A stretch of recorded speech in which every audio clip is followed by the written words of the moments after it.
દેવભૂમિ દ્વારકાના મુખ્ય મથક જામખંભાળિયામાં મુશળધાર કમોસમી વરસાદ ખાબક્યો।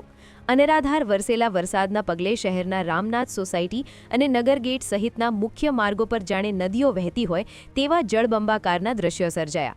શહેરના મુખ્ય રોડ રસ્તાઓ પર પાણી ફરી વળતા વાહન ચાલકો અને રાહદારીઓને અવરજવરમાં ભારે હાલાકીનો સામનો કરવો પડી રહ્યો છે। અચાનક આવેલા આ માવઠાને કારણે જામખંભાળિયાનું સામાન્ય જનજીવન માઠી રીતે પ્રભાવિત થયું છે, તો બીજી તરફ કલ્યાણપુર પંથકમાં પણ મેઘરાજાએ ગાજવીજ સાથે બેટિંગ કરી છે। છેલ્લા અડધા કલાકથી વરસી રહેલા વરસાદને કારણે બજારો અને ખેતરોમાં પાણી વહેતા થયા છે। ખેતરોમાં પાણી ભરાતા ધરતીપુત્રો અને બજારમાં વેપારીઓ ભારે ચિંતામાં મુકાયા છે।